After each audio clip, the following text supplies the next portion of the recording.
सास की लाश सुबह 6 बजे मिली। बेडरूम का दरवाजा अंदर से बंद था।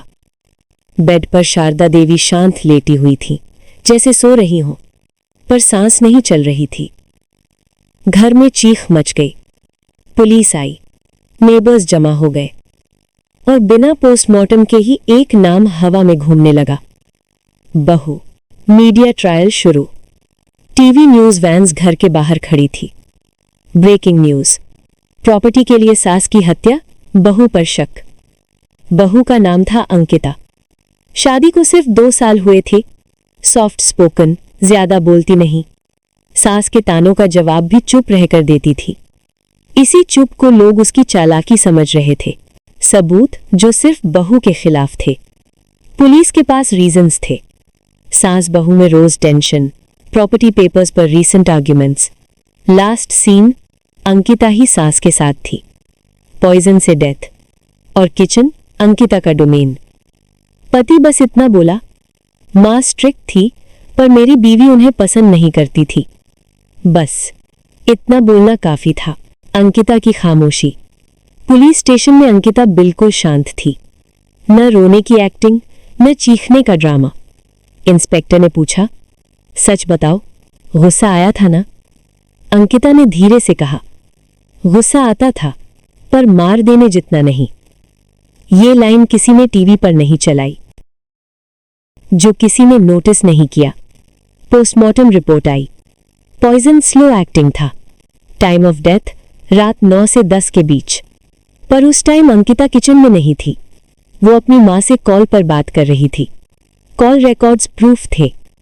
तो फिर पॉइजन दिया किसने? विल का सच। पुलिस को एक और बात मिली। शारदा देवी ने 3 दिन पहले अपनी विल चेंज की थी। सबको लगा बहू के लिए, पर जब विल खुली तो नाम अंकिता का नहीं था। प्रॉपर्टी जा रही थी रोहित के छोटे भाई समीर के नाम। वही समीर जो घर के कामों से दूर रहता था, पर पैसे के मामले में हमेशा एक्टिव। असली मोटिव? पुलिस ने समीर को पूछा। समीर ने पहले डिनाई किया, फिर टूट गया। उसने ही पॉइजन मिलाया था। रीजन? मां मुझे प्रॉपर्टी नहीं देना चाहती थी पहले। मैंने उन्हें डराया, उन्होंने विल चेंज कर दी, पर फिर वो मुझे एक्सपोज करने वाली थी। उसने सोचा बहू पर शक आएगा, हमेशा आता ही है। और वही हुआ। सच बाहर आता है, देर से।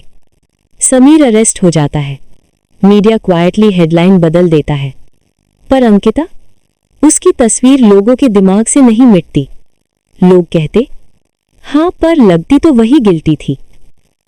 अंकिता घर छोड़ देती है। रोहित पूछता है, अब जब सच सामने आ गया, तुम जा रही हो? अंकिता सिर्फ इतना कहती है, सच सिर्फ कोर्ट में काम आता है, घर में नहीं।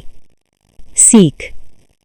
कभी कभी सच से ज्यादा आसान होता है कहानी पर भरोसा कर लेना, और अक्सर वो कहानी सबसे कमजोर इंसान के खिलाफ होती है। कहानी पसंद आई हो तो एक लाइक जरूर करें और ऐसी ही कहानियों के लिए एंटरटेनमेंट विद मानसी को सब्सक्राइब करें। Thanks for watching.